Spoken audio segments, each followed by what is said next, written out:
हरे कृष्णा। आप सभी का आज के इस सत्र में स्वागत है।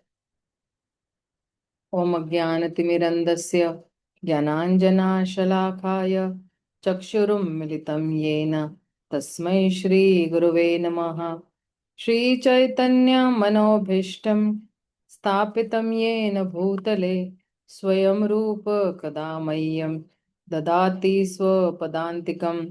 वन्देऽहं श्रीगुरून् श्रीयुतपदकमलं श्रीगुरून् वैष्णवांश्च श्रीरूपं साग्रजातां सहगण रघुनाथान्वितं तं सजीवं साद्वैतं सार्वभौतं परिजनासहितं कृष्णचैतन्यदेवं श्रीराधा कृष्णपदान् सहगण ललिता श्रीविशाखान्वितांश्च नमो विष्णुपदाय कृष्णपृष्ठाय भूतले श्रीमते भक्तिवेदांत स्वामिनिति नामिने नमस्ते सरस्वते देवे गौरवाणी प्रचारिणे निर्विशेष शून्यवादी पाश्चात देश तारिणे हे कृष्णा करुणा सिंधु दीनबंधु जगतपते गोपेश गोपिका कांत राधा कांत नमस्तुते तप्त कांचन गौरांगी राधे वृंदावनेश्वरी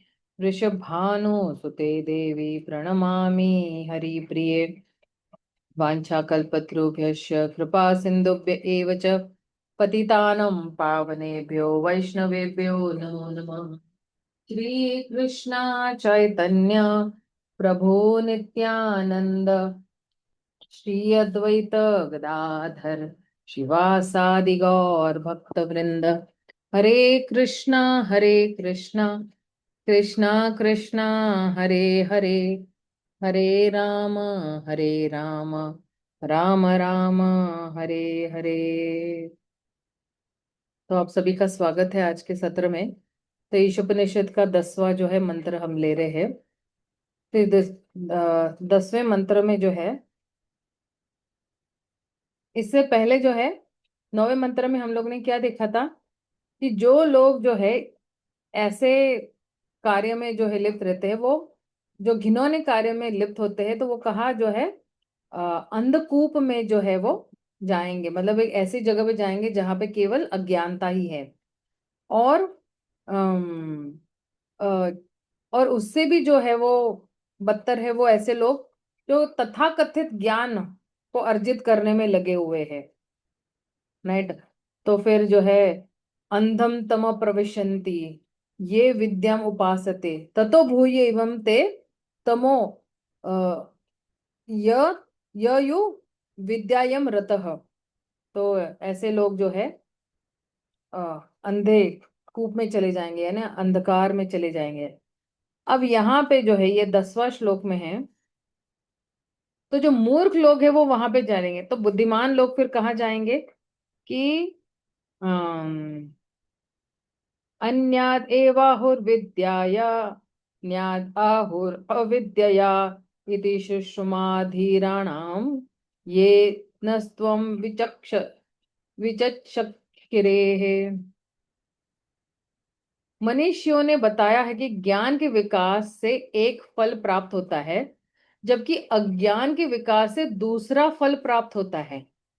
तो ज्ञान से एक ज्ञान का जो विकास करते रहते हैं ना, जो जो जितना जितना हम पढ़ते जाते हैं, अगर उसका विकास होता है तो एक उसको फल प्राप्त होता है। लेकिन अगर हमने ज्ञान नहीं लिया और अज्ञानता में ही रह गए, या अज्ञानता को और विकसित करना, अज्ञानता को विकसित करना यानी इंद्र तृप्ति में और वृद्धि करनी, तो फिर उसको दूसरा फल मिलता है इस तरह से। तो हम देखेंगे जैसे कि भगवत गीता के 13वें अध्याय से लेके उपदेश में दिया गया है कि मनुष्य को निम्नलिखित विधि से ज्ञान का विकास करना चाहिए। उसमें से जो है मनुष्य को स्वयं भद्र पुरुष बनकर अन्यों का समुचित सम्मान करना सीखना चाहिए। तो एक जो है भद्र पुरुष बनना यानी जेंटलमैन बनना है, और दूसरों को भी सम्मान देना, अमानी न मान देना कीर्तनिया सदा हरि। फिर मनुष्य को केवल नाम तथा यश के लिए कभी धर्मात्मा का स्वांग नहीं रचना चाहिए।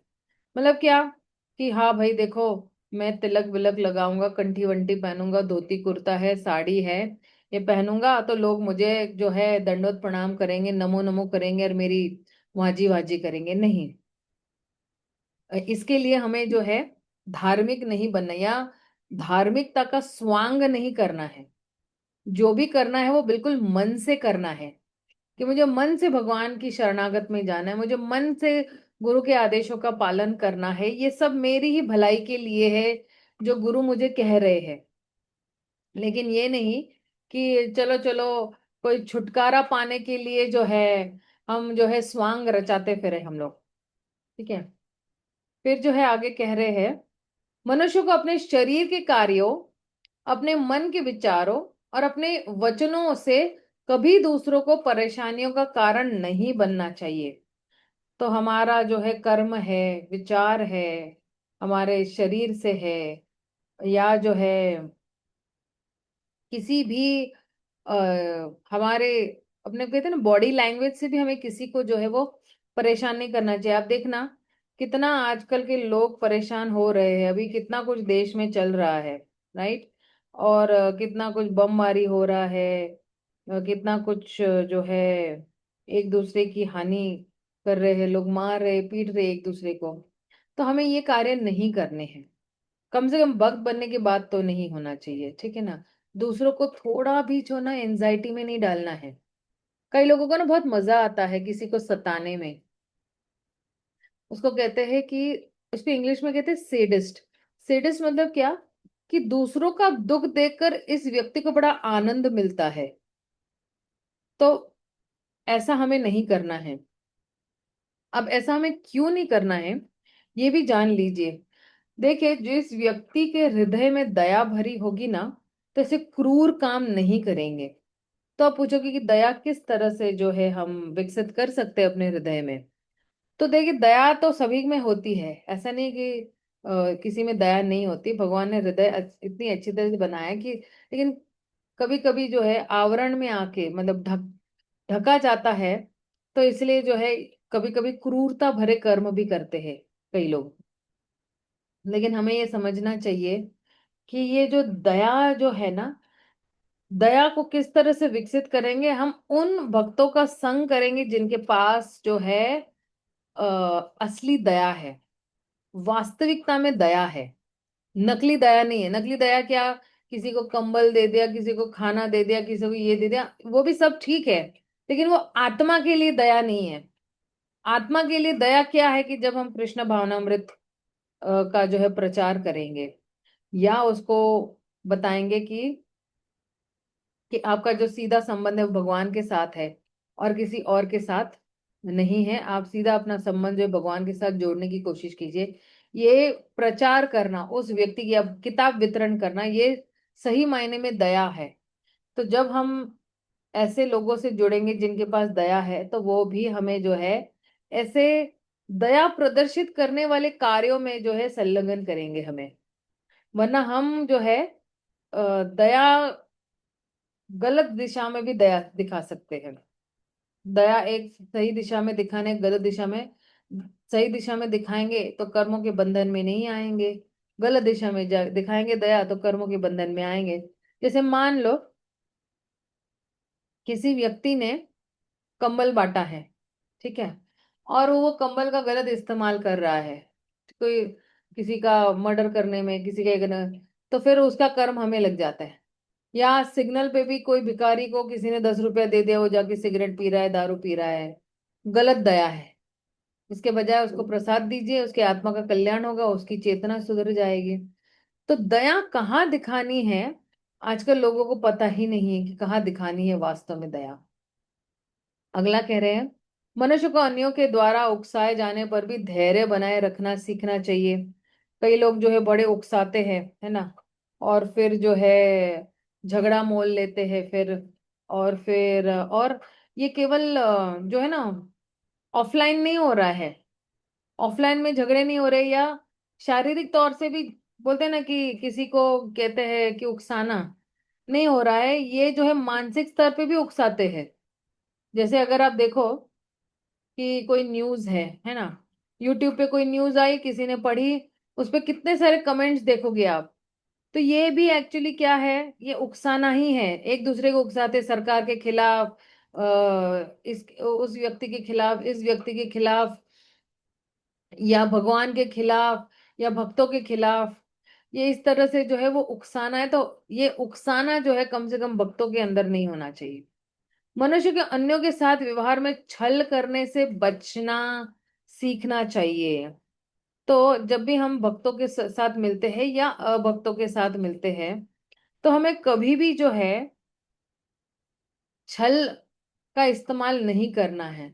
छल का इस्तेमाल अगर हम करते तो हमारी चेतना दूषित हो जाती है। क्योंकि ये छल जो है, ये एक ऐसा, कहते हैं ना, एक ऐसा, ऐसी बीमारी है। तो वो बढ़ती जाती है कि अच्छा आज मैंने इसको छला, उसको पता भी नहीं चला कि मैंने उसको बेवकूफ बना दिया। लेकिन वो आदमी को पता चलता है कि इसने मुझे बेवकूफ बनाया, वो बोलता नहीं है। लेकिन इस तरह से जब हम छलते हैं ना, रिश्तों में छलेंगे, बिजनेस में छलेंगे, भक्तों के बीच में, गुरु के साथ, भगवान के साथ, तो फिर धीरे धीरे मनुष्य से स्टार्ट होके गुरु से और गुरु तक, तो फिर कृष्ण के साथ भी हम जो है छलावा करेंगे। लेकिन भगवान कहेंगे कि देखो, तुम अपने आप को बहुत है ना छलिया समझते हो, लेकिन मैं तो परम छलिया हूँ, बिगेस्ट चीटर हूं मैं तो। अगर तुम जो है जिस जिस भाव में मुझे जो है आओगे, तो उसी उसी भाव में जो है आदान प्रदान आपको मिलेगा। तो हम खुद ही जो है वो छल के प्रभाव में आ जाएंगे। और ऐसा भी हो सकता है कि भगवान हमारे साथ ऐसा छल करे कि भाई पीठ के बल पे जो है हम गिर जाएंगे, कमर ही टूट जाएंगी हमारी। इसलिए हमें जो है किसी के साथ भी नहीं, पशुओं के साथ भी जो है वो छल नहीं करना चाहिए। फिर आगे कह रहे, मनुष्य को ऐसा प्रामाणिक गुरु खोजना चाहिए जो उसे क्रमश आध्यात्मिक साक्षात्कार की अवस्था तक ले जा सके। उसे ऐसे गुरु का शरणागत बनकर उनकी सेवा करनी चाहिए कि यथा आवश्यक प्रश्न पूछने चाहिए। तो जो गुरु है, गुरु हमेशा हमें सदमार्ग पर ले जाते हैं। गुरु हमें जो है हमेशा भगवान की ओर ले जाते हैं। गुरु जब भी हमें कोई आदेश देंगे, तो हमें यही समझना चाहिए कि गुरु के आदेश जो है वो सर आंखों पर रखकर, वो हमारा जीवन और प्राण हो जाना चाहिए जब गुरु कोई आदेश देते हैं तो। और हमें जो है बिल्कुल मन लगाकर उन आदेशों का पालन करना है। गुरु ऐसे भी आदेश देते हैं कि जो है आपकी जो मनोदशा देख कर देंगे। ऐसा नहीं कि भाई कोई जो है चीटी है और उसको बोलेंगे तुम हनुमान का कार्य करो, ऐसा नहीं है। गुरु देखते हैं कि ये कितना सेवा कर पाता है, कितना नहीं कर पाता है, तो धीरे धीरे जो है उसको सेवा में संलग्न करते हैं। बहुत कोई भारी सेवाओं में संलग्न नहीं करेंगे। तो ये बहुत महत्वपूर्ण है कि हम किस तरह से श्री गुरु की जो है गुरु की जो है आदेशों का पालन करें। हमें गुरु को खोजना चाहिए। अभी ऑलरेडी हमारे पास तो जो है गुरु ने हमें अपनी शरण में ले लिया है। हमें केवल उनकी आदेशों का पालन करना है, और क्या है ना। फिर आगे क्या कह रहे हैं, आत्म साक्षात्कार के पद तक पहुंचने के लिए मनुष्य को प्रामाणिक शास्त्रों द्वारा निर्दिष्ट विधि विधानों का पालन करना चाहिए। अब देखिए, हम लोगों ने भक्ति रसामृत सिंधु में 64 प्रकार के जो भक्ति के अंग जो देखे थे, वो ही एक्चुअली मेन है, आपको आत्म साक्षात्कार के पद तक पहुंचा सकता है। कोई अगर ये 64 भक्ति के अंग अगर कोई पालन कर रहा है, तो अपने आप ही जो है वो शुद्ध भक्त बनने की बन जाएगा वो। मनुष्य को प्रामाणिक शास्त्रों के सिद्धांतों में दृढ़ रहना चाहिए।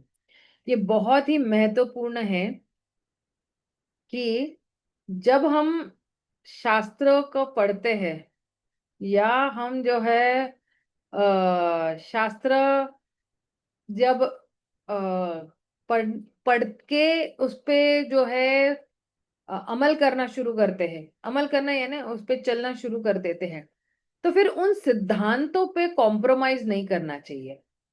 और जो है उस पे दृढ़ रहना चाहिए कि नहीं, ये चार जो नियम है उसमें मैं अडिंग रहूंगा, मैं चार नियमों को बिल्कुल नहीं छोड़ूंगा।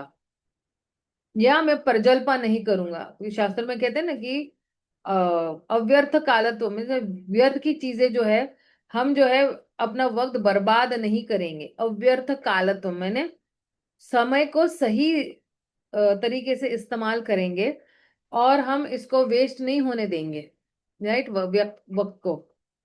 तो फिर जो है ये सिद्धांत जो है, ये शास्त्र में जो भी सिद्धांत है उस पे हम अडिग रहेंगे, हम बिल्कुल दृढ़ रहेंगे, हम शास्त्रों का उल्लंघन बिल्कुल नहीं करेंगे। शास्त्र अगर कह रहा है कि 4 नियमों का पालन करना है, धर्म का पालन करना है और सत्यता की राह पर जाना है ना, दया दिखानी है हमें, तपस्या करनी है हमें और सौचम रखना है, तो हम फिर उस सिद्धांतों पे बिल्कुल दृढ़ रहेंगे। ये नहीं कि जो है मन जो है अंदर से भी जो है दूषित है और बाहर से भी जो है शरीर दूषित है और घर भी बिल्कुल ऐसे बिखरा पड़ा हुआ है। ये नहीं, बिल्कुल दृढ़ रहना चाहिए। ठीक है। मनुष्य को आत्म साक्षात्कार में बाधक आदतों को पूर्णतः छोड़ देना चाहिए। अब देखना, शिल प्रभुपाद ने हमें 4 ऐसे नियम दिए हैं जिसको हमें पालन करने हैं, राइट। तो क्या क्या छोड़ना है? नशा नहीं करना, जुआ नहीं खेलना, पर स्त्री पुरुष संग नहीं करना, है ना, और जो है अवैध मैथुन नहीं करना। ये सब 4 नियम जो है वो दिए हुए हैं हमें जो है शास्त्र ने, है ना। और ये ये जो है ये हमारी भक्ति के लिए प्रतिकूल है, ये अनुकूल नहीं है। ये हमारी भक्ति, जैसे ये जो है ना 4, ये 4 जो है ये हमें एक्चुअली रजो और तमोगुण में ही लटका के रखेंगे, तो हमें सत्व तक पहुंचने नहीं देते। और जब तक हम सतो तक नहीं पहुंचेंगे तो शुद्ध सतो तक नहीं पहुंच पाएंगे। इसलिए जो है बहुत सारी ऐसी चीजें हैं जो हमें आत्मा साक्षात्कार के लिए जो है वो छोड़नी पड़ती है। जैसे सबसे सबसे बड़ी चीज जो है आज एक्चुअली छोड़ने की जरूरत है लोगों को, तो अपना टीवी है, मोबाइल है और बहुत सारी सारे जितने भी गैजेट्स है वो सब छोड़ने की जरूरत है, क्योंकि यही हमें जो है सबसे बड़े हमारे मन के लिए बाधक है। ये आत्म साक्षात्कार के लिए सबसे बड़े घातक औजार है जो हमें एक्चुअली भगवान के साथ जुड़ने ही नहीं देते। कोई सोचेगा नहीं नहीं माता जी, मैं तो ना मोबाइल सिर्फ लेक्चर सुनने के लिए। हमें भी पता है कि ये लेक्चर सुनने के बहाने यूट्यूब में कितना कुछ आते रहता है। यूट्यूब बताएगा एक लेक्चर, लेकिन उसके नीचे कितनी सारी एडवर्टीजमेंट्स आती है, क्या कुछ नहीं आता है, राइट। तो इससे अच्छा जो है हमारे पास ऐसे इंस्ट्रूमेंट्स आते हैं जिसमें जो है आराम से आप सुन सकते हो। जो है प्रभुपाद के प्रवचन है, गुरु महाराज के प्रवचन है, आपके गुरु के प्रवचन है, ये सब अच्छी तरह से हम सुन सकते। तो ये जो बाधक आदतें हैं जो हमारे क्या कहते हैं भक्ति के लिए जो बाधक है, इन आदतों को सबको छोड़ देना चाहिए। भक्तों की निंदा नहीं करना, कुटी नाटी नहीं करना, दम्भ नहीं करना, अहंकार नहीं करना, क्रोध नहीं करना, ये सारी बाधक आदतें हैं। और जो है इसके विपरीत जो है विनम्रता है, दया है, सेवा भावना हमारी बढ़ानी चाहिए हम लोगों को, है ना। और जो है तपस्या करनी चाहिए, रोज सुबह जल्दी उठकर जप कर लेना चाहिए। हमारी जो है वान जो हम लोग पढ़ते हैं वो अच्छी तरह से पढ़ लेना चाहिए। श्रवणम कीर्तनम विष्णु स्मरणम अच्छी तरह से होना चाहिए हमारा। तो ये सब चीजें जो है हमें करनी चाहिए। या अब जैसे मैं पहले भी एक बार शायद बता चुकी हूं मैं कि कई लोग को ना जुआ खेलते हैं।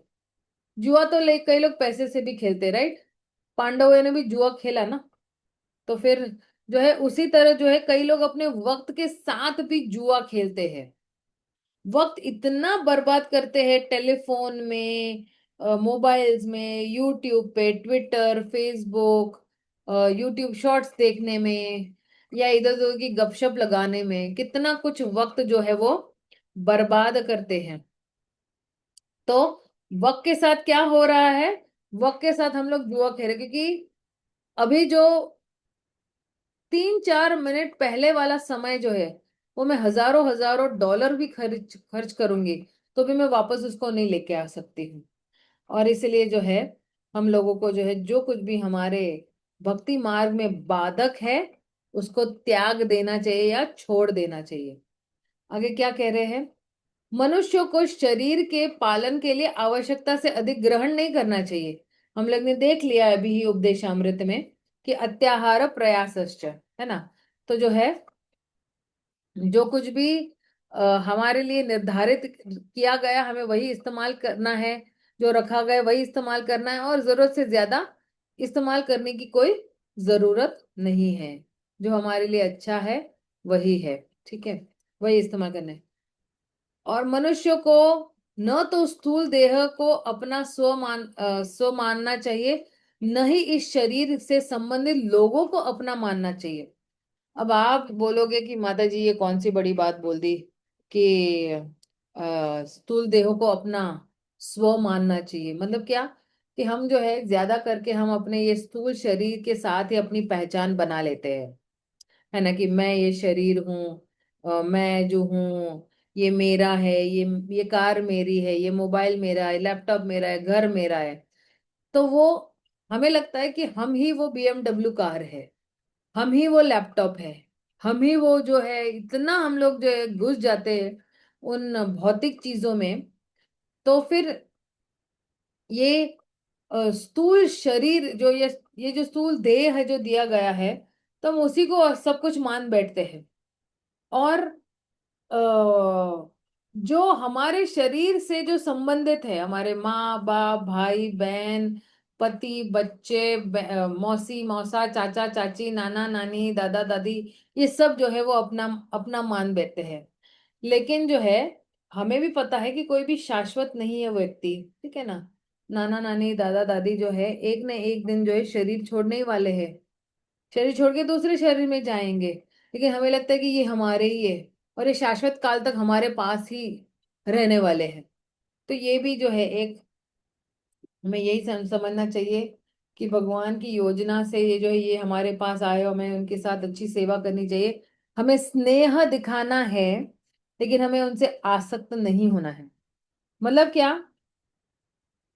अभी आप देखना, एक लड़का और लड़की है ना, जब प्रेम में पड़ते हैं ना, तो उन दोनों को क्या लगता है कि यही मेरी दुनिया है। लड़के को लगता है ये लड़की मेरी पूरी दुनिया है, और लड़की को भी लगता है ये लड़का ही पूरी मेरी दुनिया है। और वैसे ही बहुत सारे लोगों को लगता है कि ये हमारे रिश्तेदार ही हमारी दुनिया है, इसके ऊपर कुछ देख ही नहीं सकते। इसलिए आप देखना कि अगर कोई प्रेमी प्रेमिका अगर मर जाते हैं, या वो मिल नहीं सकते एक दूसरे को, या शादी नहीं कर सकते हैं, तो जहर खा लेते हैं, क्योंकि कमजोर दिल के रहते हैं या कमजोर मन के रहते हैं, क्योंकि उन्होंने ऐसी अपनी प्रेमिका या प्रेमी को ही अपनी पूरी दुनिया मान बैठे हैं। तो अगर वो चीज नहीं मिलती उनको तो क्या करेंगे, आत्महत्या कर लेते। इसे कहते हैं कि हम जो है इस शरीर से संबंधित लोगों को अपना मान लेते हैं। एक्चुअली हमें उनको स्नेह दिखाना है, लेकिन आसक्त नहीं होना है। स्नेह दिखाएंगे तो क्या है, हम अपना कर्तव्य निभा रहे हैं। लेकिन आसक्त हो जाना मतलब फिर से जन्म मृत्यु के इस बंधन में बंध जाना है। आसक्ति बहुत ही खतरनाक है। आसक्ति में क्या हो जाता है ना, कि वो तो व्यक्ति चला जाएगा अगला शरीर में, लेकिन हम यहाँ पे रोते रह जाएंगे। हम जो है क्योंकि इतने आसक्त हो गए, क्योंकि हमें ऐसे लगता कि हमारा पूरी दुनिया इसी व्यक्ति की वजह से चल रही थी, और यही हमारे जीवन का केंद्र था। तो हमें जो है स्नेह दिखाना है, अपना कर्तव्य करना है, लेकिन जरूरत से ज्यादा जो है आसक्त नहीं होना है। इसे कहते हैं इस शरीर से संबंधित लोगों को अपना मान लेना चाहिए, ऐसा नहीं करना चाहिए। मनुष्य को सदैव स्मरण में रखना चाहिए कि जब तक उसके पास भौतिक शरीर है, तब तक उसे जन्म मृत्यु जरा तथा व्याधि को भोगना पड़ेगा। देह के इन कष्टों से छुटकारा पाने के लिए योजनाएं बनाने से कोई लाभ नहीं है। बहुत सारे जो है ना, हम लोग जो है योजनाएं बनाते हैं, नया घर लूंगा, फिर फर्नीचर बनाऊंगा, मैं ये करूंगा वो करूंगा, इससे शादी करूंगा उससे शादी करूंगा, डॉक्टर बनूंगा, इंजीनियर बनूंगा, हॉस्पिटल खोलूंगा, क्लिनिक खोलूंगा, विदेश जाऊंगा, ये करूंगा वो करूंगा। कितने सारे जो है हम योजनाएं बनाते रहते हैं, है ना। और जो है योजनाएं क्यों बनाते हैं, क्योंकि हमें जो है इस भौतिक शरीर से जो जुड़े हुए जितनी भी दुख है ना, जो है कष्टों से हमें छुटकारा पाना है, राइट। लेकिन हमें एक्चुअली इसके इसके विपरीत हमें क्या ढूंढना है, फिर कौन सा मार्ग ढूंढना है? सर्वोत्तम मार्ग यही है कि उस साधन की खोज की जाए जिससे आध्यात्मिक स्वरूप पुनः प्राप्त हो सके। ये सब जो है वो टेम्पररी है, अशाश्वत है। तो फिर जो है शाश्वत चीज जो है वो सोच ढूंढनी चाहिए हम लोगों को, है ना। ये हम लोग गलत जो है, मतलब कहते हैं ना, निम्न मार्ग है कि हम क्या कर रहे हैं कि हम जो है भौतिक शरीर के आसपास ही जो है अ, हम मंडराते रहते हैं कि फिर आएगा जन्म मृत्यु जरा और व्याधि। और फिर ऐसे ही हम लोग योजनाएं बनाते रहते हैं, और फिर कष्टों से छुटकारा पाने के लिए और बनाएंगे योजनाएं। और इसी तरह तो जो ऐसे हुआ है ना, अब देखिए ना, पहले कई लोग बैलगाड़ी से जाते थे तो बड़ा कष्ट होता था, तो बोले चलो साइकिल से जाएंगे। साइकिल से भी कष्ट है तो चलो दो चक्के की गाड़ी, दो चक्के की गाड़ी से तीन चक्के की गाड़ी, तीन से चार, चार से फिर रेलगाड़ी इंजन, फिर हवाई जहाज। लेकिन किस तरह से जो है इनका कोई अंत ही नहीं है, क्योंकि ये भौतिक जगत क्या है, दुखालय अशाश्वतम है। ये नहीं समझना है कि यहाँ पे दुख नहीं होगा। अगर हम सोच रहे हैं कि हमें कोई दुख नहीं है, भाई हमारे पास पैसा है, गाड़ी है, बंगला है, पैसा है, खाना पीना सब कुछ अच्छा है, लेकिन दुख तो वही का वही है। और हमें उस अज्ञानता में है कि मुझे कोई दुख नहीं है। लेकिन सबसे बड़ा दुख क्या है हमें पता है? सबसे बड़ा दुख यही है कि हम भगवान से विलग है, हम भक्तों का संग से विलग है। ये सबसे बड़ा दुख है। अभी लगेगा कि हाँ बहुत अच्छा चल रहा है, सब कुछ अच्छा चल रहा है, खा रहे पी रहे, अच्छे कपड़े पहन रहे, सब कुछ है। लेकिन सबसे बड़ा दुख तो यही है कि हम भगवान से विलग हो गए, अलग हो गए हैं। और इसलिए हमें जो है सबसे सर्वोत्तम मार्ग ढूंढना है जिससे हम अपनी जो है आध्यात्मिक जो है संबंध भगवान के साथ फिर से पुनः स्थापित कर सके। ठीक है, आगे बढ़ते हैं हम लोग। मनुष्य को आध्यात्मिक उन्नति के लिए जीवन की जितनी आवश्यकता है उनसे अधिक की प्राप्ति आसक्त नहीं होना चाहिए। तो जो वही अत्याहार प्रयास कि भाई बहुत हमारी जितनी जरूरत है, रोटी कपड़ा मकान, जो भी नॉर्मल जो जरूरत है, वो जो है उससे ऊपर जो है हमें जो है आसक्त नहीं रहना चाहिए। हमें उतना ही प्रयास करना चाहिए जो हमारे आध्यात्मिक उन्नति के लिए जो है वो आवश्यक है, ठीक है ना। आगे क्या कह रहे 14 में? मनुष्य को स्त्री संतान तथा घर के प्रति शास्त्रों की आज्ञा से अधिक आसक्त नहीं होना चाहिए। ये मैंने पहले भी बताया कि हमें स्नेह रखना है लेकिन आसक्त नहीं होना है। मनुष्य को मन द्वारा उत्पन्न इष्टा या अनिष्ट की भावनाओं से सुखी या दुखी नहीं होना चाहिए। तो अगर हम लोग को जो है कुछ इच्छाएं है और इच्छाएं नहीं भी है ना, कि ये सारी इच्छाएं जो है ना, और जो इच्छाएं जैसे किसी की इच्छा है कि उसको अमेरिका जाना है, या जो है कई लोग जो है, क्या होता है कि वो लोग जो है अगर अमेरिका जा रहे हैं तो बड़े खुश हो जाते हैं। कई लोग जो है अमेरिका नहीं जा रहे तो दुखी हो जाते हैं, है ना। और ये सारी इच्छाओं का खेल है, ठीक है ना। इच्छा किया है तो पूरी हो जाती है तो खुश है, नहीं होती है तो दुख में है हम लोग। इसलिए जो है हमें ये देखना है कि ये सिर्फ जो है ये मन का जो है मन द्वारा उत्पन्न हुआ है। ये जो इच्छाएं है ये मन द्वारा और इसलिए आप देखिए शास्त्रों का अध्ययन करना कितना जरूरी है। यही शास्त्रों का अध्ययन जब हम करते हैं तो ये सारी हमारी इच्छाएं जो है वो भगवान के प्रति मोड़ दी जाती है। अब प्रॉब्लम क्या हो रहा है हमारे साथ अभी फिलहाल, इसलिए हम दुखी है क्योंकि हमारी सारी इच्छाएं ये भौतिक भौतिक देह के प्रति है सारी इच्छाएं। इसको अच्छा अच्छा कपड़ा पहनना, अच्छा खाना है, ये सब इच्छाएं जो है वो शरीर के प्रति है। लेकिन जो परम व्यक्ति है उसके प्रति जो है हमारी कोई इच्छा उत्पन्न नहीं होती है। हमारी ये इच्छा उत्पन्न नहीं होती है, मतलब मैं भौतिक लोगों की बात कर रही हूँ। हमारी इच्छा ये नहीं उनकी इच्छा ये नहीं उत्पन्न होती है कि आओ कि मैं भगवान को थोड़ा जरा प्रेम कर लो, भगवान के लिए गुणगान करूं, भगवान की कोई सेवा करूं मैं। और भौतिक इच्छाएं उत्पन्न होने की वजह से जो है मन या तो दुखी होता है और या तो सुखी होता है। लेकिन देखिए, हम जब हालांकि ऑफ कोर्स, मतलब हर एक की अपनी एक यात्रा होती है, अपनी एक जर्नी होती है। कोई बहुत जल्दी आ जाता है भक्ति में, किसी को थोड़ा देर लगता है, किसी को 5 साल, 10 साल, 20 साल भी लग सकता है, 30 साल भी लग सकता है। लेकिन कम से कम उन व्यक्तियों की अच्छी बात यह है कि वो अडिग है इस पथ पर। उन्होंने ये जो ये मार्ग है ना, वो छोड़ा नहीं हुआ है इन्होंने, वो उस मार्ग पर चल रहे हैं। और बिल्कुल उनके पास उत्साह भी है, निश्चय भी है और धैर्य भी है। तो जो है हमें यही समझना है कि मन जो है ना, मन को या तो मित्र बना सकते हैं या तो मन को शत्रु बना सकते हैं।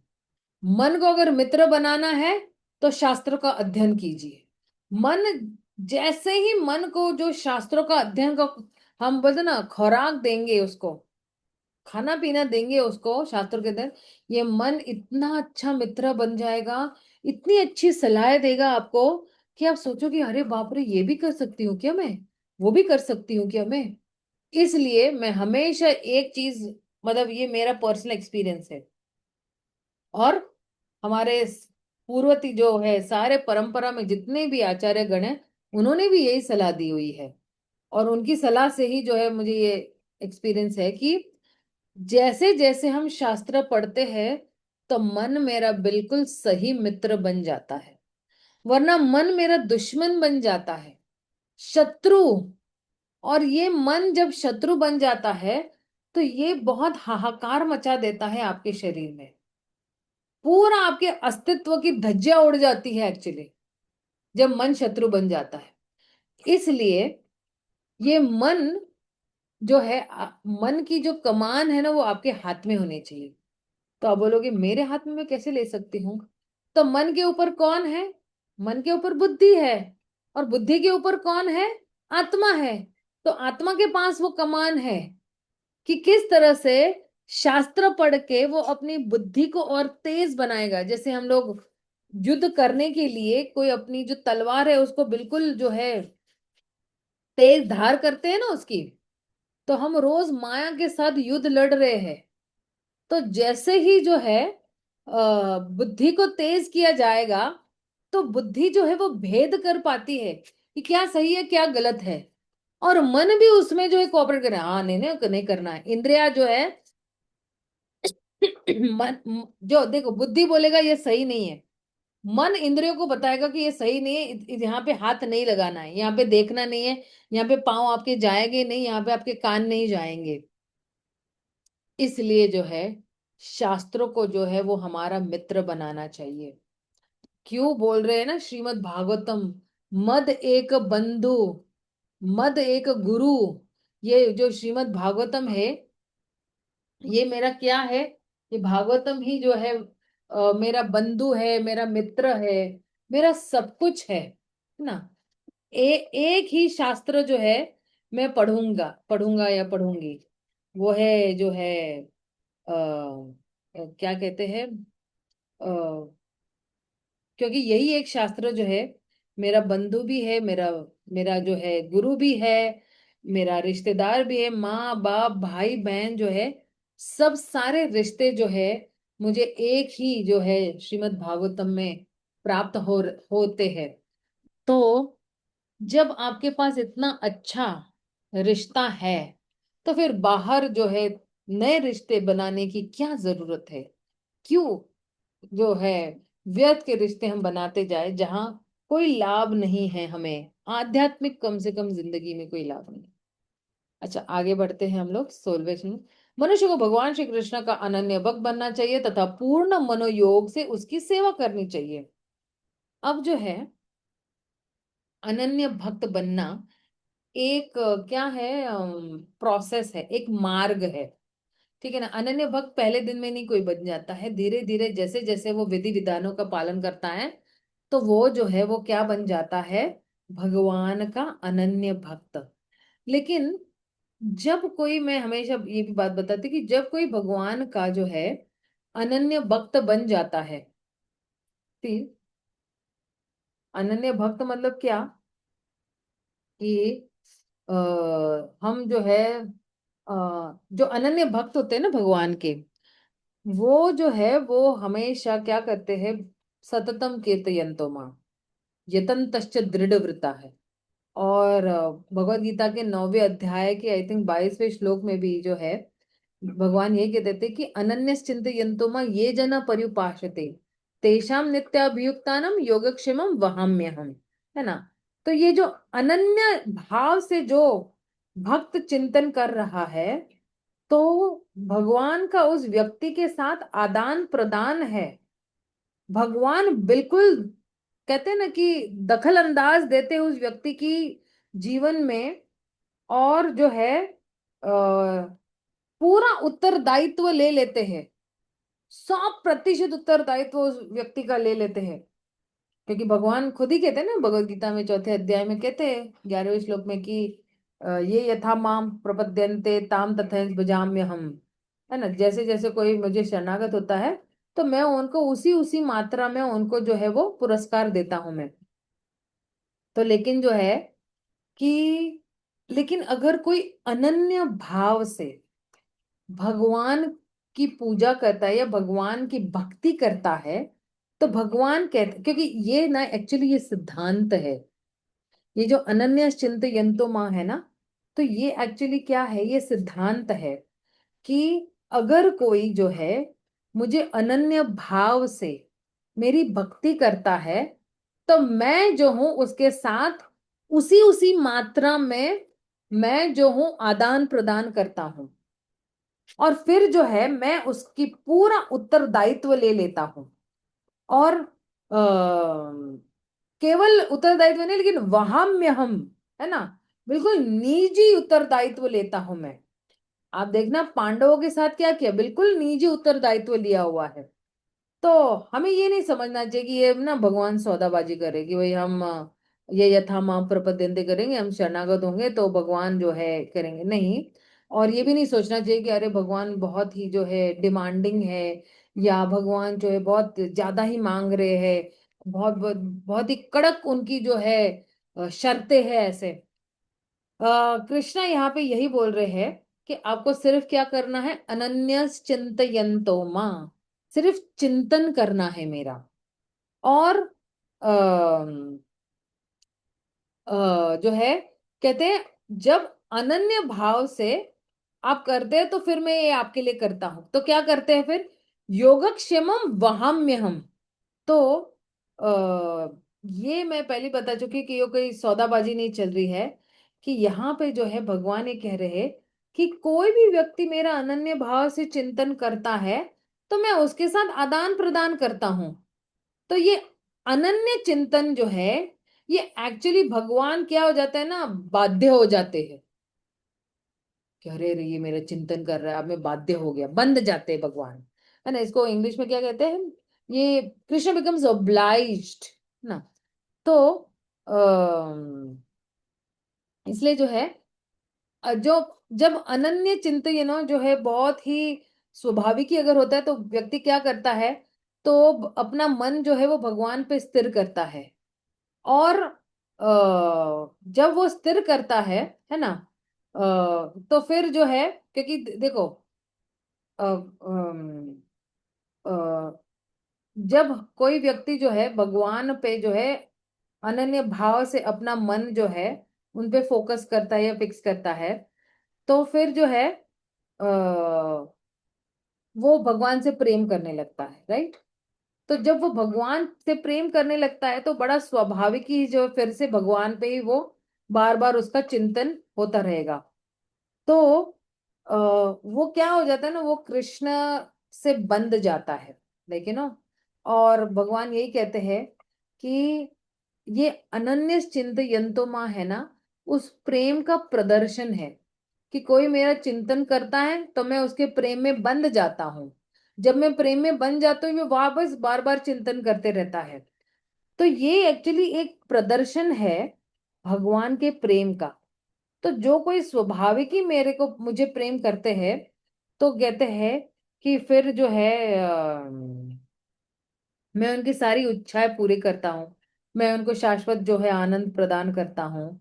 और जो है मैं इस तरह से उस अनन्य बक के साथ आदान प्रदान करते हैं।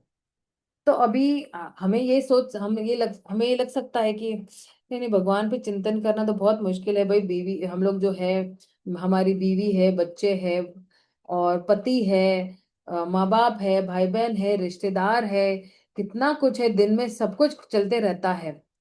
और भगवान का चिंतन करना तो बहुत ही मुश्किल है। लेकिन एक्चुअली ये जो भगवान का चिंतन करना है ना, ये एक्चुअली हमारी एक साधना का हिस्सा है। उसको कहते हैं डिसिप्लिन, है ना। तो ये साधना है। और इस साधना में सबसे दिलचस्प बात यही है कि जितना जितना हम भगवान के बारे में सोचते हैं ना, उतना उतना हम पवित्र हो जाते हैं। मैं फिर से दोहरा रही हूँ, जितना जितना हम भगवान के बारे में सोचते हैं, उतना उतना हम पवित्र हो जाते हैं। और जब हम पवित्र हो जाते हैं, तो फिर जो है भगवान जो है हमारे सामने प्रकट हो जाते हैं। तो फिर से दोहरा रही हूं मैं, जितना जितना हम चिंतन करते हैं भगवान का, उतना उतना हम पवित्र होते जाते हैं। और जितना हम पवित्र होंगे, तो भगवान जो है वो हमारे सामने प्रकट हो जाएंगे। तो भगवान जब हमारे सामने प्रकट हो जाएंगे, तो फिर क्या होने वाला है? तो उनका रूप देखकर हम फिर से उनके प्रेम में गिर जाएंगे, और फिर उनके बारे में स्मरणम करना बड़ा स्वाभाविक हो जाएगा। चलो फिर से दोहराते हैं ये बात, ठीक है ना। मैं भगवान का चिंतन करती हूँ तो मैं पवित्र हो जाती हूँ। जब मैं पवित्र हो जाती हूँ, तो भगवान मेरे सामने प्रकट हो जाते हैं। तो जब भगवान मेरे सामने प्रकट हो जाते हैं, तो मुझे उनसे फिर से प्रेम हो जाता है। और फिर उनका चिंतन करना ये बड़ा स्वाभाविक ही हो जाता है मेरे लिए। और फिर वही चिंतन जो है वो बिल्कुल एक आदत बन जाती है, एक आनंद भई आदत बन जाती है। और बिल्कुल मुझे जो है वो भाव विभोर कर देती है वो जो चिंतन करना है। और इसलिए जो है मैंने भगवान को जो है जानबूझकर चुना हुआ है, और ये मेरी साधना है। मैं जबरदस्ती भगवान को शुरुआत के दिनों में मैं जो हूं स्मरणम करने या चिंतन करने की कोशिश करती हूँ। ये मेरी साधना है। रोज मैं हरे कृष्ण महामंत्र जप करने बैठती हूँ, तो मैं अपने मन को बिल्कुल एकाग्रित, बिल्कुल मन को फोर्स करती हूँ। मैं मन को जो है एकाग्र करने की कोशिश करती हूँ मैं, और मैं भगवान का चिंतन करने की कोशिश करती हूँ मैं। तो इसलिए जो है ये मेरी साधना है। तो तो इसलिए जो है तो क्योंकि मैं अभी साधक के स्तर पर हूं। और जैसे ही कोई भक्त जो है उसके पास अगर कुछ भी और सोचने के लिए कुछ होगा ही नहीं भगवान के अलावा, फिर क्या होने वाला है उसके साथ? वो जैसे जैसे 24 घंटे सिर्फ भगवान के बारे में सोचता है, किसी और चीज के बारे में, किसी और व्यक्ति के बारे में या अपने बारे में जब नहीं सोचता है, तो फिर क्या हो जाता है? मेरा मन जो है सीधा जो है भगवान के पास चला जाता है। इमीडिएटली जो है, तुरंत ही जो है मेरा मन भगवान के पास चला जाता है। तो इसलिए जो है ये जो श्लोक है अनन्य चिंतयन्तो मां, ये एक्चुअली मन द्वारा ये आ गया पूरा। लेकिन जो है जब कोई भगवान का अनन्य भक्त बन जाता है ना, तो एक्चुअली ये जो अनन्य चिंतयन्तो मां, ये वाला जो लाइन है, ये एक्चुअली जो है बताता है कि कितना एक भगवान और भक्त के बीच में कितना गहरा प्रेम है। ये एक्चुअली ये दर्शाता है। और जितनी जितनी हमारी जो है भक्ति जो है वो शुद्ध होती जाएगी, उतना उतना भगवान का आदान प्रदान भी हमारे साथ जो है वो गहरा होता जाएगा। जितनी गहरी मेरी भक्ति, भगवान का आदान प्रदान भी वहां से गहरा आता जाएगा। तो आप देखना हमारे शास्त्रों में हमारे पास इतने अच्छे उदाहरण हैं, राइट। प्रहलाद महाराज है, ध्रुव महाराज है, पांडव है, द्रौपदी है, गजेंद्र है, और प्रचेता है। कितने सारे उदाहरण हैं कि जिस जिस मात्रा में उनकी भगवान के प्रति जो है प्रेम बढ़ता गया, अनन्य भाव बढ़ता गया उनका, उसी उसी मात्रा में भगवान ने जो है उनके साथ आदान प्रदान किया है। और जब जब उनकी मुसीबतें हुई, भगवान बिल्कुल दौड़ते आए हैं उनकी मदद करने के लिए। तो इसलिए जो ये जो अनन्य चिंतयन्तो माँ जो है ना। तो और फिर भगवान योगक्षेमम वहाम्यम भी कहते हैं ना। तो योग मतलब क्या? भगवान के साथ जुड़ना। और योगक्षेमम वहाम्यहम, तो कहते हैं ना कि ये जो योगक्षेमम, क्षेमम मतलब क्या कि योगा ये मेरी जरूरत है। मतलब क्या? भगवान के साथ कनेक्ट होना ये मेरी क्या है? ये मेरी जरूरत है। और क्षेमम मतलब क्या कि जब मैं कनेक्ट हो जाती हूँ, जब मैं भगवान का निरंतर कनेक्ट होके चिंतन करती हूँ, तो वहां से क्या आ रहा है? भगवान जो है वो हमें प्रोटेक्शन दे रहे हैं। प्रोटेक्शन मतलब उसको क्या कहते हैं? सुरक्षिता प्रदान कर रहे हैं। तो फिर जो है, जो कुछ भी मेरी योगा के लिए जरूरी है, जो मेरे लिए, जो मेरे भगवान के साथ कनेक्शन के लिए जरूरी है, वो सारी चीजें जो है भगवान क्या करेंगे? जो भगवान जो है वो मुझे प्रदान करेंगे। और जो है और जो मेरे पास ऑलरेडी है उसको सुरक्षित रखेंगे। तो इसलिए भगवान जो है दो एक्चुअली वरदान दे रहे हैं इस एक्चुअली श्लोक में। अनन्या चिंतयन्तो मां ये जना परिष्पादे योगक्षेमम वहाम्यहम। तो भगवान यही कह रहे हैं कि अगर तुम ये सोचते हो कि मैं क्यों जी रहा हूं, है ना, क्या मैं भगवान की सेवा के लिए जी रहा हूँ, और क्या मैं जो हूँ भगवान के लिए जी रहा हूँ, भगवान के आनंद के लिए जी रहा हूँ, भगवान की मैं इंद्रिय को संतुष्ट करने के लिए जी रहा हूँ, तो कृष्णा जो है बहुत चमत्कारी चीजों से वो चीजें जो है वो करना शुरू कर देंगे, है ना। और ऐसे ऐसे कार्य संपन्न हो जाएंगे जो हमने कभी अपने सपने में भी नहीं सोचा होगा कि संपन्न हो सकते हैं। तो इसलिए जो है कह रहे हैं कि हमें जो है ये योगक्षेमम, अनन्य भगवान का अनन्य भक्त, ये हमारा एक्चुअली लक्ष्य होना चाहिए। मुझे और कुछ नहीं चाहिए भगवान के अलावा, मुझे सिर्फ भगवान का अनन्य भक्त बनना है। और मुझे कोई जो है, मुझे कोई नाम नहीं चाहिए, मुझे कोई ऐश्वर्य नहीं चाहिए, मुझे कोई यश नहीं चाहिए, मुझे कोई जो है बल नहीं चाहिए, मुझे कोई धन दौलत नहीं चाहिए, मुझे केवल और केवल कौन चाहिए? मुझे केवल जो है वह कृष्ण ही चाहिए। ये एक्चुअली अनन्य भक्त का भाव होता है। और बाकी जो कुछ भी आया है वो सिर्फ सीधा भगवान को समर्पित करना है, या सब भगवान के प्रति जो है भगवान के श्री चरणों में जो है वो अर्पित कर देना है। ओके, ये जरा थोड़ा ये हो गया, थोड़ा स्ट्रेच हो गया, I am very sorry. But ये जरूरी था कि भगवान का अनन्य भक्त बनना मतलब क्या। ओके। मनुष्य को शांत वातावरण में किसी ऐसे निर्जन स्थान में रहने की रुचि उत्पन्न करनी चाहिए जो आध्यात्मिक अभ्यास के लिए अनुकूल हो, और जहां अभक्तों का प्राधान्य हो, उस स्थानों से बचना चाहिए। एक्चुअली ना, यहाँ पे क्या कह रहे पता है? कि कोई धाम वास के बारे में कह रहे हैं कि कोई ऐसे जगह पे जो है हमारा जो है निवास स्थान होना चाहिए, जहां पे हमारे आध्यात्मिक अभ्यास के लिए वो जो वातावरण है वो बिल्कुल अनुकूल हो जाए।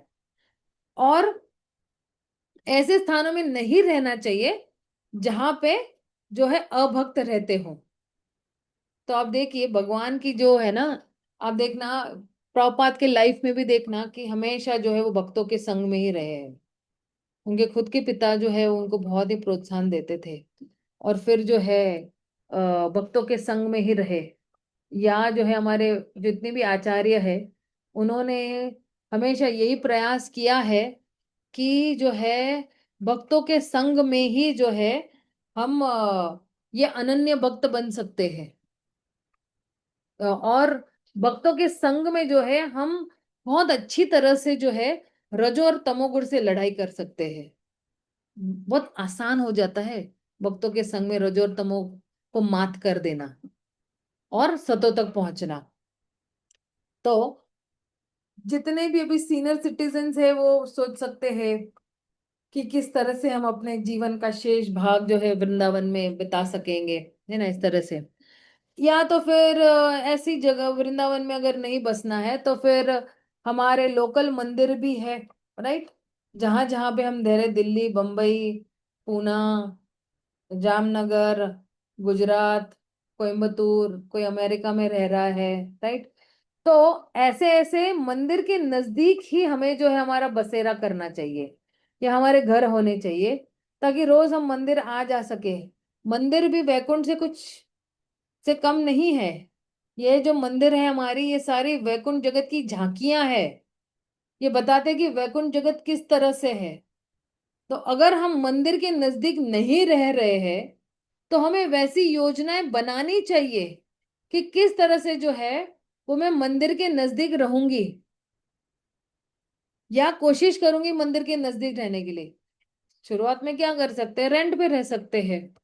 और बाद में जो है हम जो है अगर चाहे तो वहां पे अपना खुद का घर खरीद सकते हैं, या पूरी आजीवन भी रेंट पे रह लेंगे, क्या फर्क पड़ता है। तो प्रैक्टिकल देखकर जो है हमें यही मन में इच्छा रखनी चाहिए हमेशा कि हमें जो है आध्यात्मिक स्थान में जो है हमें जो है भजन करना है भक्तों के संग में। मनुष्य को वैज्ञानिक या दार्शनिक बनना चाहिए और आध्यात्मिक ज्ञान के विषय में शोध करनी चाहिए, और यह मानना चाहिए कि आध्यात्मिक ज्ञान स्थायी है, जबकि भौतिक, सॉरी क्या हो गया, हम्म, जबकि भौतिक ज्ञान शरीर की मृत्यु के साथ ही समाप्त हो जाएगा। तो अब देखिए कि क्या कह रहे कि किसी ने वैज्ञानिक बनना चाहिए या दार्शनिक बनना चाहिए, और फिर जो है कुछ जो है कुछ ऐसे जो है शोध करनी चाहिए, या तो कम से कम यह मानना चाहिए कि आध्यात्मिक ज्ञान स्थायी है। आध्यात्मिक ज्ञान स्थायी यानी परमानेंट है, ठीक है। और ये जो भौतिक ज्ञान है, ये ज्ञान क्या होगा, हमारा शरीर समाप्त हो जाएगा, वो ज्ञान भी उसके साथ ही वो जो है स्वाहा हो जाएगा अग्नि में, ठीक है। तो कह रहे ये 18 बातें मिलकर एक क्रमिक प्रक्रिया प्रक्रिया का निर्माण करती है, जिसके द्वारा असली ज्ञान विकसित किया जा सकता है। लेकिन इससे भिन्न अन्य सारी विद्याएं अविद्या की कोटि में मानी जाती है। अभी इनके भी विपरीत अगर देखोगे तो वो सारा अविद्या है। मैंने अविद्या काफी सारी चर्चा कर दी है कि अगर यहाँ पे कहा गया कि ये करना है तो क्या नहीं करना है, उसका भी मैंने उपाय आपको बता दिया था, राइट। ओके। और जो है लेकिन इससे भिन्न अन्य सारी विद्याएं विद्या की कोटि में मानी जाने। महान आचार्य श्रील भक्ति विनोद ठाकुर के मतानुसार भौतिक ज्ञान के सारे भेद माया के बाह्य स्वरूप मात्र है, और इनके विकास से कोई भी व्यक्ति एक गधे से बेहतर नहीं बन पाता। यही सिद्धांत या ईशोपनिषद में भी पाया जाता है। भौतिक ज्ञान की प्रगति से आधुनिक आदमी केवल गधा बन जाता है। कतिपय भौतिकवादी राजनीतिज्ञ आध्यात्मिक के बहाने सभ्यता की वर्तमान पद्धति को आसुरी बताकर उनकी निंदा करते हैं, लेकिन दुर्भाग्यवश वे वास्तविक ज्ञान के अनुशीलन के विषय में परवाह नहीं करते, जैसा कि भगवत गीता में वर्णन किया गया है। इस प्रकार वे आसुरी परिस्थिति को नहीं बदल सकते हैं। नमाम दुष्कृत मूढ़ा, है ना, इस तरह से। आधुनिक समाज में एक बालक भी अपने आप को आत्मनिर्भर समझता है और अपने गुरुजनों का सम्मान नहीं करता।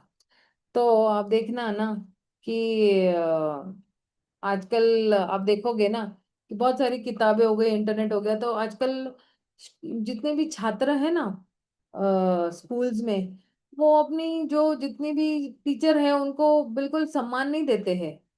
क्यों, उनको लगता है मुझे टीचर की क्या जरूरत है, हैं? सब कुछ इंटरनेट से पढ़ के जो है मैं सीख लूंगा।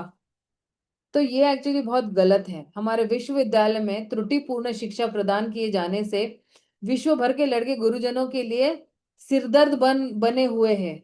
इस प्रकार ईशोपनिषद दृढ़ भाव से चेतावनी देती है कि अविद्या की संस्कृति विद्या से भिन्न है। देखना ना, अगर किसी के पास विद्या है तो विनय भी आएगा ना उसके पास, विनम्रता भी आएगी। लेकिन अगर सही विद्या नहीं देते हैं तो फिर क्या होगा? सिरदर्द बन जाएंगे अपने गुरुओं के लिए, राइट? यह कहा जा सकता है कि विश्वविद्यालय अविद्या के ही केंद्र है। फलस्वरूप विज्ञानी जन अन्य देशों का नामो निशान मिटा देने के लिए घातक अस्त्र शस्त्रों की खोज करने में व्यस्त है। आज विश्वविद्यालय के छात्रों को न तो ब्रह्मचारी के नियमों की शिक्षा दी जाती है, न ही शास्त्रीय आदेशों में उनकी श्रद्धा रही गई है। धर्म के सिद्धांतों की शिक्षा केवल नाम तथा यश के लिए दी जाती है। तो अगर कोई जो है ना, कहते हैं कि अगर कोई जो है धर्म की शिक्षा, कहते हैं कि अरे तुम ना ये सब धार्मिक काम करोगे, यज्ञ दान ये सब ना है, तो तुम्हारा नाम बढ़ेगा, तुम्हारा यश बढ़ेगा। लेकिन वास्तविक में अपने जीवन में उतारने के लिए नहीं है ये। आज विश्वविद्यालय के छात्र, सॉरी, धर्म के सिद्धांत की शिक्षा केवल नाम तथा यश के लिए दी जाती है, व्यवहार में लाने के लिए नहीं। प्रैक्टिकल उसका क्या कहते हैं, एक्शन या एप्लीकेशन करने के लिए नहीं है। इस प्रकार न केवल सामाजिक तथा राजनैतिक जो है, एक सेकंड, इस प्रकार न केवल सामाजिक तथा राजनैतिक क्षेत्रों में अपितु धर्म के क्षेत्रों में भी मनोमालिन्य व्याप्त है। तो काफी जो है वो जो है, कहते हैं ना, शत्रुता जो है किस इसमें, अ, धर्म धर्म के भी प्रांत में बहुत सारी शत्रुता है कि अरे इन इन इन गुरु के लोग बहुत ज्यादा है, हमारे बहुत कम है, चलो कुछ ऐसे योजना बनाए कि हमारे लोग भी ज्यादा बन जाए, इस तरह से। तो जन सामान्य द्वारा अविद्या के अनुशीलन के फलस्वरूप संसार के विभिन्न भागों में राष्ट्रता का विकास हुआ है।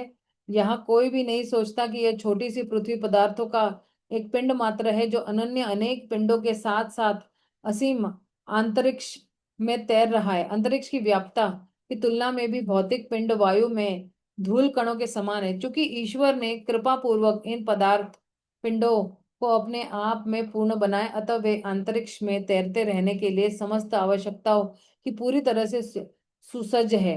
हमारे अंतरिक्ष यानों के चालक अपनी उपलब्धियों पर भले ही अत्यंत गर्वित हो, लेकिन वे ग्रह कहलाने वाले इन विशाल अत्यधिक विराट अंतरिक्ष अंतरिक्ष यानों के परम चालक के विषय में विचार नहीं करते।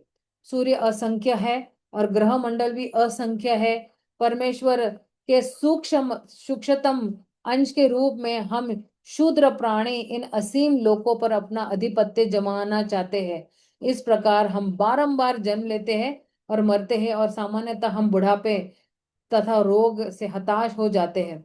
मनुष्य की आयु लगभग 100 वर्ष निर्धारित है, यद्यपि यह धीरे धीरे घटकर 20-30 वर्ष तक पहुंच रही है। भला हो अविद्या की संस्कृति का मूर्ख लोगों ने इन लोगों के भीतर अपने अपने राष्ट्र बना रखे हैं ताकि वे इन कुछ वर्षों तक अधिक प्रभावी ढंग से इंद्रिय भोग कर सके।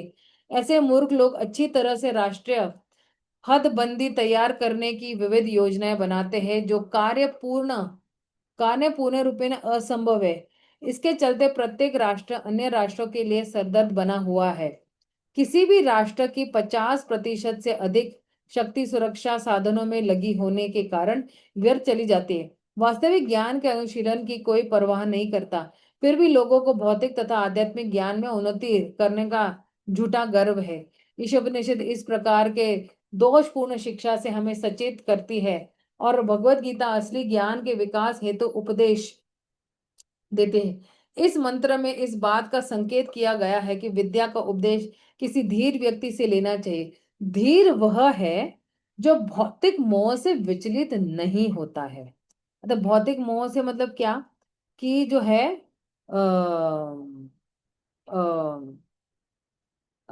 वो जो है वो जो है मतलब जल्दी प्रभाव में नहीं आता है ना। जैसे क्या कहते हैं उसको, गिरा तत्र न मुह्यति, है ना। हम्म। हम्म। हम्म।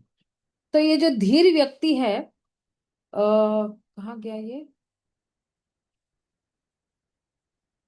हम्म। धीर वह है जो भौतिक मोह से विचलित नहीं होता, पूर्ण रूपेण आध्यात्मिक साक्षात्कार के लिए बिना कोई भी व्यक्ति अविचल नहीं रह सकता।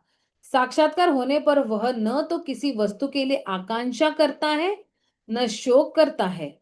धीर व्यक्ति समझ जाता है कि भौतिक संपर्क में भाग्यवश उसने जो भौतिक देह तथा मन प्राप्त किए हैं वे सब बाहरी तत्व है, अतएव वह मात्र इस बुरे सौदे का अच्छा उपयोग करता है। Best use of the bad bargain. आध्यात्मिक जीवात्मा जीवात्मा के लिए भौतिक शरीर तथा मन बुरे सौदे हैं। जीव का वास्तविक कार्य तो चेतन आध्यात्मिक जगत में है, किंतु यह भौतिक जगत मृत है। जब तक सजीव आध्यात्मिक स्फुल्लिंग पदार्थ के निर्जीव पिंडों को अपने अनुरूप ढालते रहते हैं, तब तक यह जड़ जगत सजीव जान पड़ता है। वास्तव में परम पुरुष के अंश रूप जीवात्मा ही जगत को गतिमान बनाते हैं। धीर व्यक्तियों ने श्रेष्ठ आचार्यों से सुनकर इन तथ्यों को जान लिया है। किनसे सुना है? आचार्यों से सुना है। और नियमों का पालन करके इस ज्ञान को आत्मसात कर लिया है। विधि विधानों के पालन के लिए मनुष्य को प्रामाणिक गुरु की शरण ग्रहण करनी चाहिए। देखिए, प्रामाणिक गुरु की शरण शरण ग्रहण करने से क्या होता है ना, जब हम किसी व्यक्ति को जो है फॉलो करते हैं तो उनके भी गुण हमारे में आ जाते हैं ना। उनके आदेशों का जब पालन करते हैं तो वो गुण हमारे में भी आ जाते हैं। तो हमें अच्छे गुण चाहिए या बुरे गुण चाहिए हमारे में?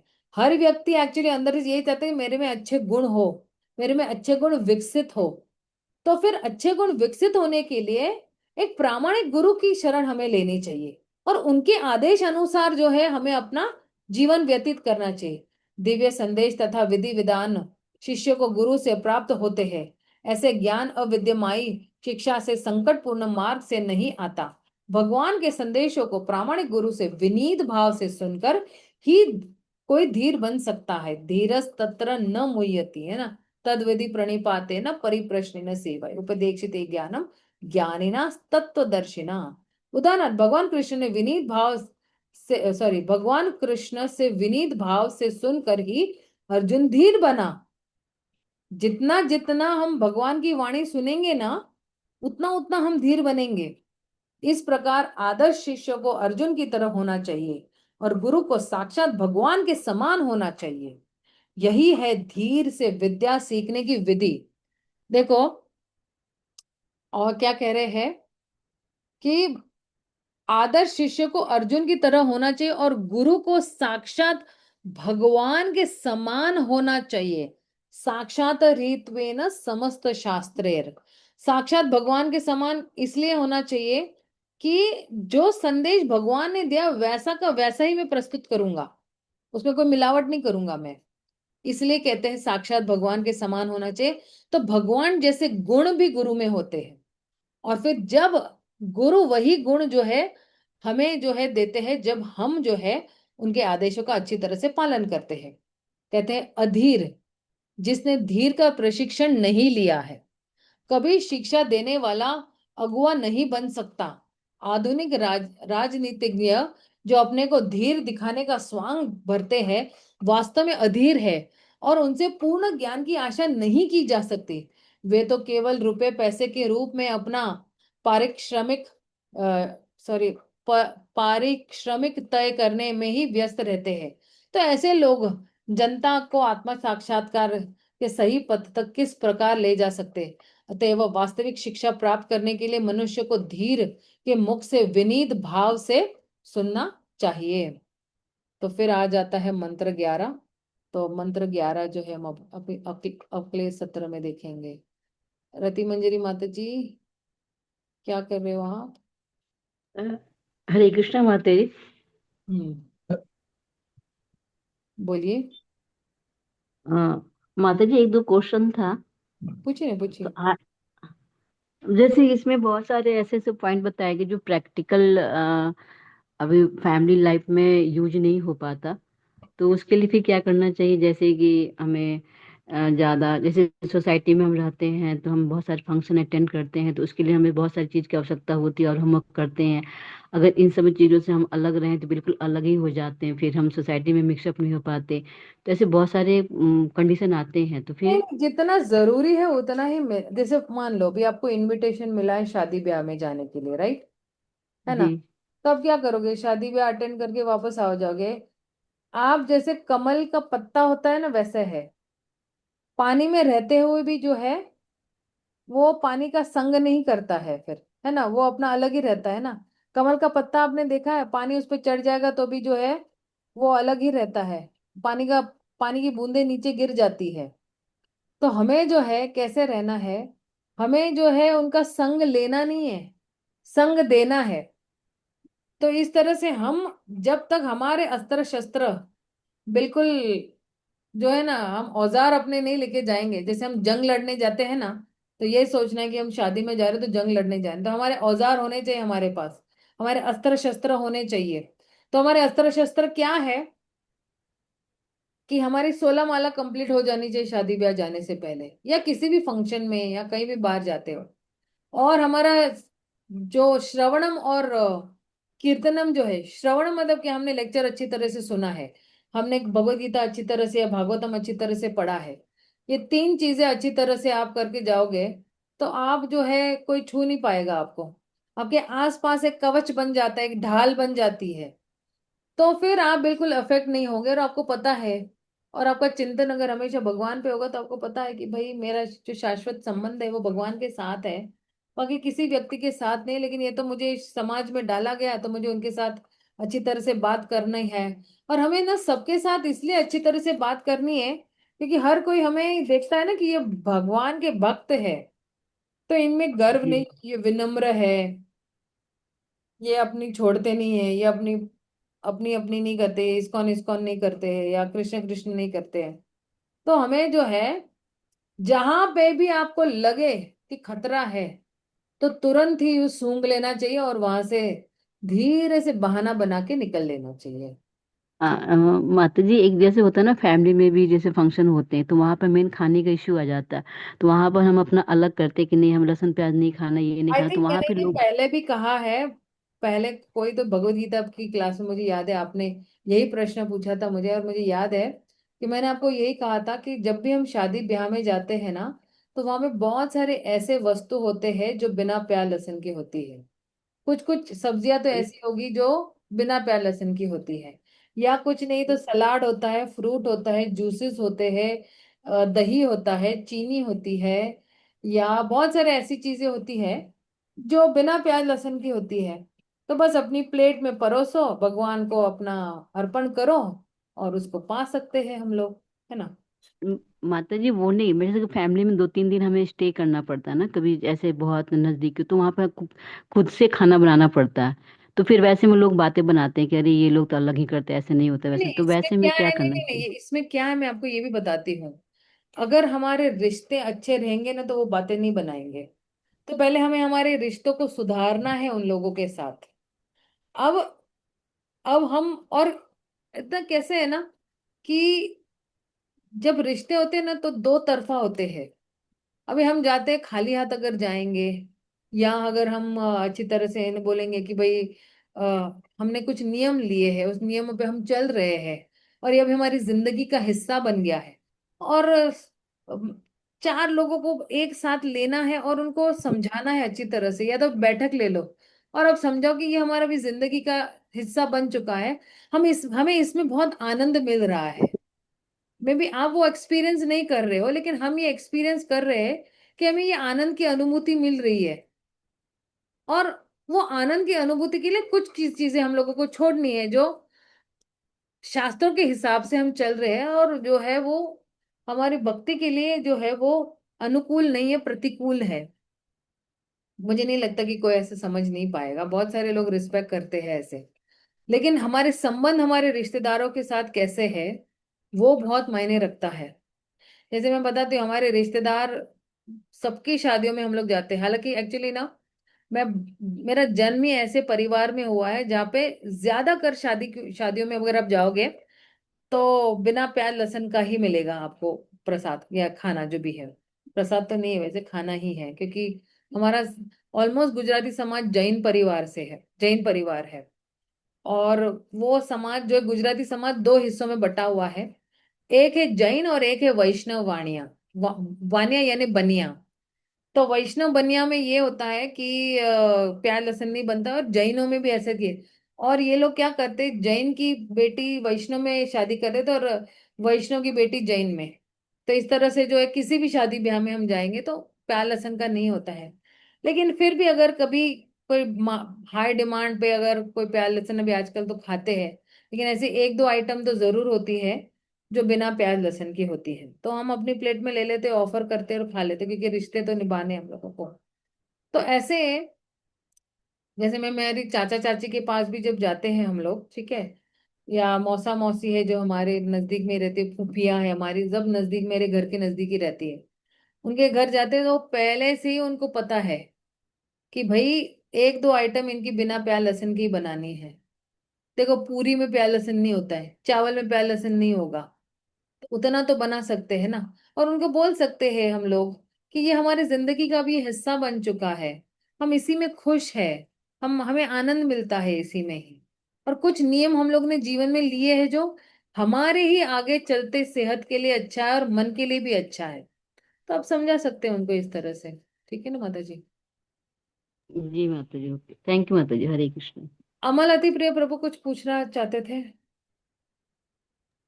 हाँ, माता जी, बस मेरा ये था कि ये जो गीता में ये 8 से 12 श्लोक जो है, जिसका इसमें वर्णन है ना माता जी, मंत्र 10 में तो गीता के 13वें अध्याय के 8 से 12 श्लोक का पूरा वर्णन है, हाँ हाँ। जो अभी पता है।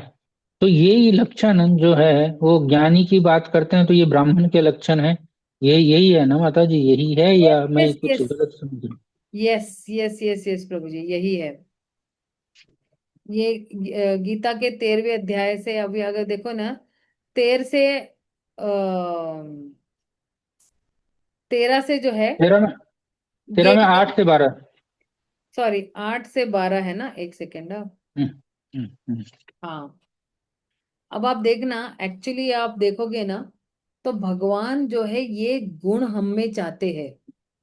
ये भगवान की डिमांड है कि अमान्यत्वम, अदम्भित्वम, अहिंसा, शांति, ये सब हमसे जो है वो डिमांड कर रहे हैं। और प्रभुपाद ने भी शायद वो तात्पर्य में बताया हुआ है कि ये सब हम्म, गुण क्यों जरूरी है हमारी भक्ति के लिए, हम्म, क्यों हमें जो है विनम्र रहना है। क्योंकि विनम्र एक ऐसा गहना है, श्री चैतन्य महाप्रभु बोलते हैं ना कि अमानी न मान देना कीर्तन त्रिनाद भी सुनी चेना।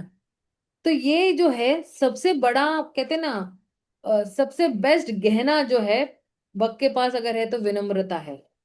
और विनम्रता मतलब उसके पास कोई जो है अहंकार भी नहीं होगा, अदम्भित्व भी नहीं होगा, या उसके पास विनम्रता है तो वो किसी को हानि भी नहीं पहुंचाएगा। तो अगर ये जो फर्स्ट वाला शब्द है अमानित्वम, ये केवल हम लोग ने विकसित कर लिया अपनी जिंदगी में ना प्रभु जी, तो ये बाकी के जितने भी जो है भगवान गुण मांग रहे हैं हमसे, या उनकी इच्छा है, तो ये अपने आप ही जो है विकसित हो जाएंगे। लेकिन आप देखना ना कि अगर कोई व्यक्ति विनम्र नहीं है तो उसके पास जो है सहनशीलता भी नहीं होगी, उसके पास क्या कहते हैं कि सिंपल भी नहीं रहेगा वो, है ना। या फिर अगर उसके पास अहंकार है तो किसी प्रामाणिक गुरु की शरण भी नहीं लेगा, वो स्थिर भी नहीं रहेगा, वो जो है उसके पास अपना सेल्फ कंट्रोल भी नहीं रहेगा, मतलब ना। तो इस तरह से जो है इसने इसकी इंद्रियां भी इधर उधर बेचारी ना भटकती रहेगी इंद्रिय तृप्ति के लिए। इसलिए ये जो 13वां अध्याय के 8वां श्लोक से 12वें श्लोक में जो है ना, भगवान एक्चुअली हमारे लिए ये सारी चीजें मांग रहे हैं कि तुम ये सब कर लोगे ना, अपने आप ही तुम जो है मुझे प्रिय बन जाओगे। और इसके अलावा जो कुछ भी है ये क्या है, अज्ञानता ही है। सब कुछ जो भी है इसके अलावा इस संसार में जो कुछ भी है वो सारा अज्ञानता ही है। ठीक है ना प्रभु जी। तो ये जी जो माता जी। है मंत्र 11 जो है हम अगले सत्र में करेंगे। एक्चुअली कल का सत्र में नहीं ले पाऊंगी, क्योंकि मुझे वो बुक डिस्ट्रीब्यूशन का एक सेमिनार देना है। वो बैंगलोर, हैदराबाद, कोयम्बतूर, तिरुपति, ये वहाँ के सब सब बड़े बड़े बुक डिस्ट्रीब्यूटर्स का एक है। तो उसमें मुझे पूरा 1 1.5 घंटे का प्रवचन देने के लिए कहा है, तो फिर वो मैं नहीं दे पाऊंगी कल। हम शुक्रवार को मिलेंगे फिर, ठीक है। नदे शिरोमणि प्रभु, आप कुछ कहना चाहते हो? हरे कृष्ण माता जी, दंडवत प्रणाम। हरे कृष्ण प्रभु जी। हरे कृष्ण जी। माता जी, ये जो गुण अभी बताए हैं, गीता में भी बताए हैं, तो चाहते तो हैं कि ये गुण हमारे में विकसित हो जाएं, लेकिन कहीं न कहीं ये गुण हमें हमें गिरा ही लेते हैं। ये हमें जो है काम क्रोध लोभ मोह कहीं न कहीं पटक ही देते हैं। प्रयास तो काफी रहता है, और भक्ति भी कर रहे हैं, भक्तों का संग भी कर रहे हैं, लेकिन उस स्तर तक नहीं पहुंच पाते हैं जिस स्तर तक पहुंचना चाहिए। तो उसके लिए क्या किया जाए और कैसे उस स्तर को प्राप्त किया जाए? उसके लिए एक ही है, भक्तों के संग में बैठकर जो है हरे कृष्ण महामंत्र का जप करना है हमें।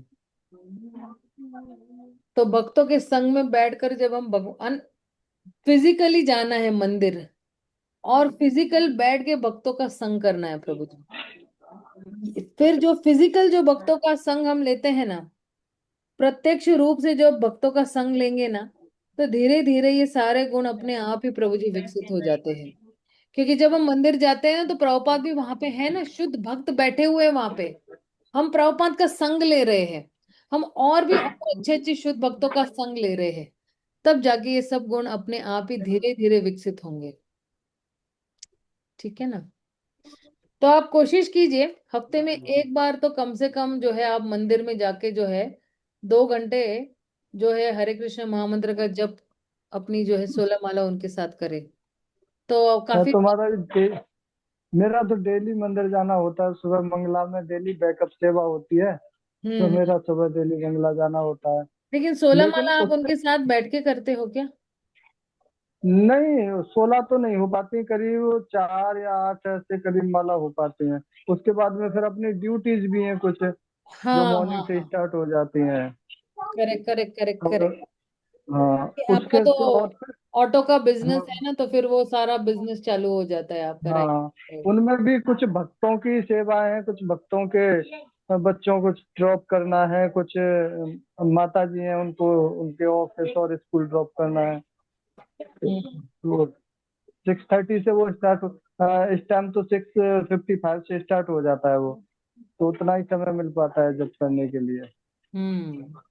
और आप घर कितने लेकिन बजे आते हो? मैं सुबह निकलने के बाद में मंगल आरती जाने के बाद फिर तो वही दोपहर में 2 से 3 बजे के करीब ही आ पाता हूँ।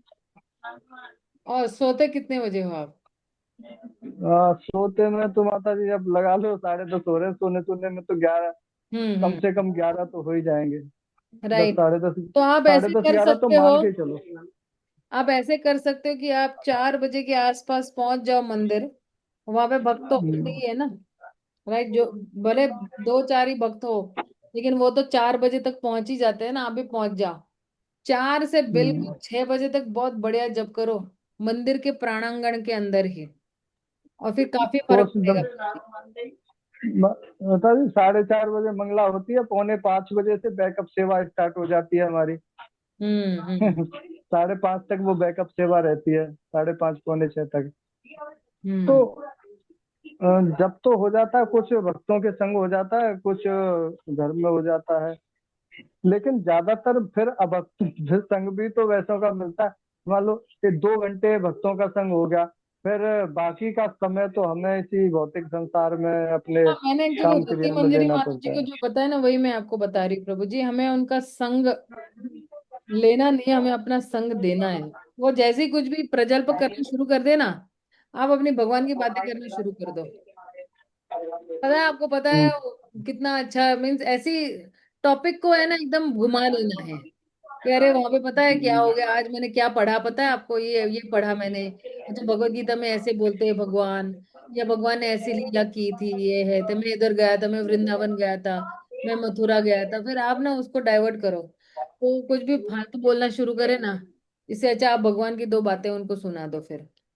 मैं तो ये एक हो सकता है प्रभु जी, है ना। लेकिन और साधना ये को इम्पोर्टेंट रखना बहुत जरूरी है। हाँ, पता है आपका साधना तो बिजनेस ऐसा पूरे है, से जोर है। तो साधना बहुत इंटैक्ट रहनी चाहिए कि 16 माला भक्तों के संग में ही, ये बहुत जरूरी है। तो धीरे धीरे आप कोशिश कर सकते हो कि आप जो है उस स्तर पर पहुंच जाओ, है ना प्रभु जी। टाइम लगेगा लेकिन पहुंच जाओगे, मुझे ऐसे लग रहा है। हाँ, और मॉर्निंग में माला करने में क्या होता है माता जी, जैसे मान लो कि मॉर्निंग में आप माला करने बैठ गए भक्तों के संग में, तो जहाँ अकेले में 1 घंटे में 8 माला होती है, वहां अगर वहां मॉर्निंग में बैठ के करें तो पता पड़ रही है 1 घंटे में 4 या 5 ही हो रही है, क्योंकि बीच बीच में नींद आ रही है फिर, हाँ इसलिए वहां से बैठ के वॉक करके करनी पड़ती है। मैंने कई दिन देखा है कि पूरा घंटा हो गया लेकिन माला 4 ही घूमी है या 5 ही हुई है, हाँ बीच बीच में correct, नींद आ correct, गई। ये हाँ होता है बैठ के करने में नींद आ जाती है अक्सर, क्योंकि नाइट में उतनी नींद पूरी नहीं हो पाती है, और हार्ड वर्क जब होता है तो बॉडी भी टायर्ड हो जाती है। Correct correct correct correct. हम्म, ठीक है प्रभु जी। पर फिर भी और धीरे धीरे हाँ हो जाएगा आपके, आप जैसे शुद्ध भक्तों की कृपा रहेगी तो आप और संग मिलता रहेगा तो धीरे धीरे आपके हो जाएगा। प्रभुपाद की कृपा, आपके गुरु महाराज की कृपा रहेगी तो हो जाएगा। ठीक है ना प्रभु जी। ठीक है माता जी, ठीक है माता जी। शिला हरे प्रभुपाद कृष्णा। की जय, गौर भक्त वृंद की जय, हरे कृष्णा, हरि बोल। हरे कृष्ण, प्रणाम माता।